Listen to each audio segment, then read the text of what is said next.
राधे राधे जी। आज एकादशी 14 मार्च 2026 की सुबह 8:10 से शुरू हो गई है और एकादशी तिथि का समापन 15 मार्च 2026 की सुबह 9:16 के आसपास हो जाएगा। ऐसे में आइए आरंभ करते हैं, सुनते हैं पद्म पुराण में वर्णित पाप मोचिनी एकादशी की व्रत कथा। आरंभ करते हैं। उससे पहले आपको बताऊं कि व्रत कब करना है। व्रत करना है 15 मार्च 2026 को, क्योंकि द्वादशी मिश्रित एकादशी करना ठीक रहता है और यह जो 14 तारीख की है यह दशमी युक्त एकादशी है। पारण का शुभ समय मैंने स्क्रीन पर दिया है ताकि आपको कोई भी दिक्कत ना हो। आइए पापमोचिनी एकादशी व्रत की कथा को सुनते हैं। लिखा गया है शास्त्रों में, कथानुसार युधिष्ठिर जी ने पूछा, भगवान फाल्गुन शुक्ल पक्ष की एकादशी का महत्व तो आपने मुझे सुना दिया, अब कृपया करके चैत्र कृष्ण पक्ष की एकादशी का क्या नाम है यह बताने की कृपा कीजिए। तब भगवान श्री कृष्ण बोले, राजेंद्र सुनो, मैं इस विषय में एक पाप नाशक उपाख्यान सुनाऊंगा जिसे चक्रवर्ती नरेश माधानता के पूछने पर ऋषि लोमेश ने कहा। माधानता बोले, भगवान मैं लोगों के हित की इच्छा से यह सुनना चाहता हूँ कि चैत्र महीने के कृष्ण पक्ष की एकादशी का क्या नाम है, उसकी विधि क्या है तथा उसे किस स्वरूप में किस फल की प्राप्ति के लिए किया जाता है, कृपया सब बातें बताइए।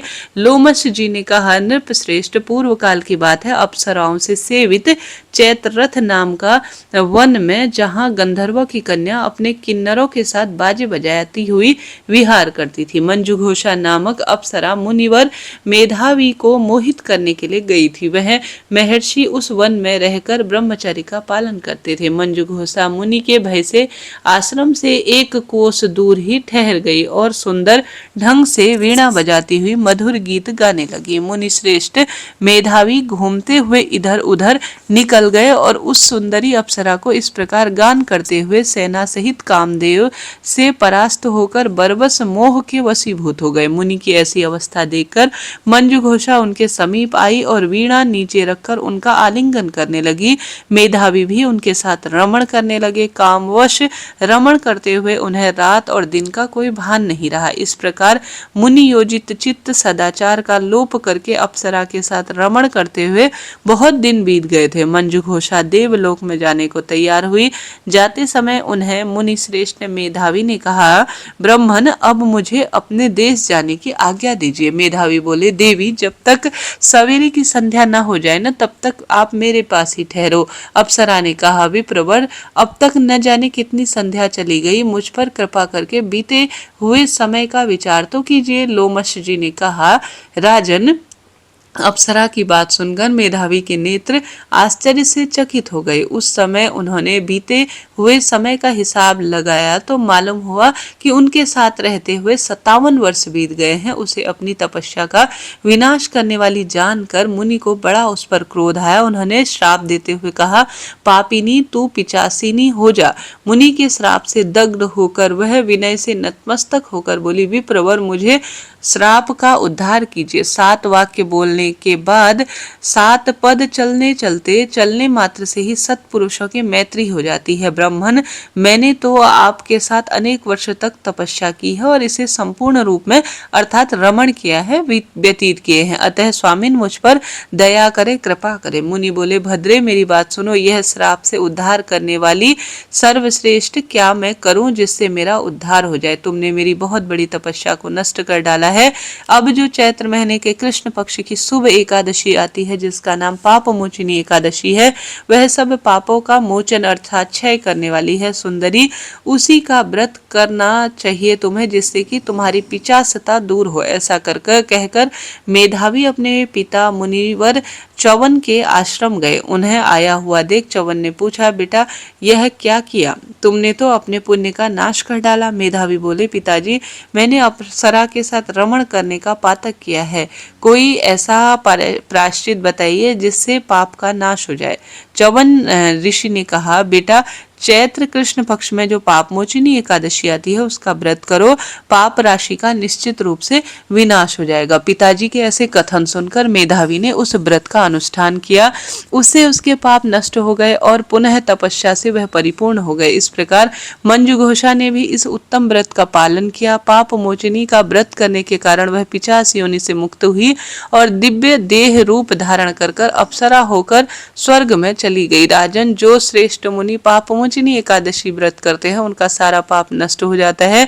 इसको पढ़ने, सुनने और इस व्रत का पूर्ण पालन करने से सहस्त्र गोदान का फल मिलता है। ब्रह्म हत्या, सुवर्ण की चोरी, सुरापान, गुरु पत्नीगामी करने वाले महापातक की भी इस व्रत को करने से पूर्ण रूप से पाप से मुक्ति हो जाती है। यह व्रत इतना पुण्यकारी है। बोलिए श्री कृष्ण भगवान की जय। श्री शिवाय नमस्तुभ्यम। एकादशी माता की जय। प्रिय श्रोताजनों, यह एकादशी व्रत कथा है। आइए तुलसी माता की भी कथा सुन लेते हैं ताकि जीवन कल्याण हो। जरा सा भी वीडियो में आनंद आया हो, उत्तम श्रेष्ठता रही हो तो चैनल को सब्सक्राइब करें, लाइक करें, कमेंट्स में राधे राधे जरूर लिखें। तुलसी मैया की जय। तुलसी माता की कथा अनुसार एक बुढ़िया माई नित्य नियम से तुलसी में सुबह शाम दीप लगाने का नियम लेती थी। तुलसी को नियमित रूप से सींचा करती थी और प्रार्थना करती थी, हे तुलसी माता, सत की दाता, मैं तेरा बिरला सींचती हूँ, मुझे बहू दे, पीताम्बर की धोती दे, मीठा मीठा घास दे, बैकुंठ का वास दे, चटक की चाल दे, पटक की मौत दे, चंदन का काठ दे, रानी सा साज दे, दाल भात का भोजन दे, 11 की मौत दे, कृष्ण जी का कांधा दे। तब तुलसी माता यह सुनकर रोज सूखने लगी तो भगवान ने पूछा, हे तुलसी, तुम रोज क्यों सूखे जा रही हो? तुलसी माता ने कहा, एक बुढ़िया रोज आती है और यही बात कहकर जाती है, मैं उसकी सारी बात तो मान लूं, पूरी भी कर दूं, लेकिन कृष्ण जी का कांधा कहाँ से लाऊं? तो भगवान बोले, जब वह बुढ़िया माई मरेगी तो तुम चिंता मत करो, मैं कांधा देने स्वयं ही आ जाऊंगा। तुम बुढ़िया माई से कह देना। जब बुढ़िया माई मर गई, सब लोग आ गए और उन्हें ले जाने लगे। जब बुढ़िया माई को ले जाने लगे तो वह किसी से भी नहीं उठी। तब भगवान एक 12 बरस के बालक का रूप धारण कर आए। बालक ने कहा, मैं कान में एक बात कहता हूँ तो सुनो। बुढ़िया माई के धीरे कान में कहा। बालक ने कहा, बुढ़िया माई, मन की निकाल ले, पीताम्बर की धोती दे ले, मीठा मीठा घास ले ले, बैकुंठ का वास ले ले, चटक की चाल ले ले, पटक की मौत ले ले, कृष्ण जी का कांधा ले ले। यह सुनकर बुढ़िया माई तुरंत हल्की हो गई। भगवान ने कांधा दिया और बुढ़िया माई को मुक्ति मिल गई। हे तुलसी माता, जैसे बुढ़िया माई को मुक्ति दी, जो आज इस कथा को सुन रहे हैं, तुलसी में दीप दान कर रहे हैं और तुलसी परिक्रमा पूजन कर रहे हैं, उनके जीवन में खूब सारी खुशियां देना, सौभाग्य बनाए रखना। आइए पीपल देवता की कथा, पीपल सींचने की भी कथा सुन लेते हैं। पीपल वृक्ष में ब्रह्मा, विष्णु, श्री नारायण, शनि देवता का वास है और ऐसी मान्यता है, पीपल वृक्ष की, पीपल देवता की कथा सुनने से भाग्य बदलता है और सौभाग्य बढ़ता चला जाता है। पीपल देवता कथा अनुसार एक बूढ़ा ब्राह्मण था। रोज पीपल में दीपक लगाता था, पीपल परिक्रमा पूजन करता था, जल इत्यादि संचित करता था और पीपल वृक्ष की जड़ में बैठकर ही नाम जाप करता और सत्कर्म ज्यादा से ज्यादा पीपल वृक्ष की छाव में बैठकर किया करता था। किसी की उसे ज्ञात था कि यहाँ पर माँ लक्ष्मी का वासा है, ब्रह्मा, विष्णु, महेश, शनि देवता का अलग अलग समय में वास रहता है, इसलिए पीपल पेड़ पर उसकी विशेष महत्वता और उसके पूजन का यह समय निकलता था। ऐसे में पीपल में से रोज एक लड़की की आवाज निकलती थी और वह कहती थी, पिताजी मैं आपके साथ जाऊंगी। यह सुनते सुनते बूढ़ा ब्राह्मण एक दिन कमजोर सा होने लगा। बुढ़िया ने पूछा कि क्या बात है? बूढ़ा बोला, मैं जब भी पीपल सींचने जाता हूँ तो पीपल में से एक लड़की निकलती है और कहती है कि मैं भी तुम्हारे साथ चलूंगी। बुढ़िया माई बहुत धैर्यवान थी, धर्मपरायण थी और दान पुण्य और दूसरों पर दया करना उसका स्वभाव था। बुढ़िया माई बोली, कल ले आना, हमारे घर में जहाँ 6 लड़कियां पहले से हैं, 7वीं लड़की और सही। अगले दिन बूढ़ा उस लड़की को घर ले आया। घर आने के बाद बूढ़ा ब्राह्मण आटा मांगने लगा तो पहले दिनों की अपेक्षा दुगना उसे आटा मिला। जब बुढ़िया वह आटा छानने लगी तो लड़की ने कहा कि लाओ मैं छान देती हूँ। जब वह आटा छानने बैठी तो परात भर गई। उसके बाद समय माँ खाना बनाने के लिए जाने लगी तो लड़की बोली कि माँ आज रसोई मैं बना दूंगी।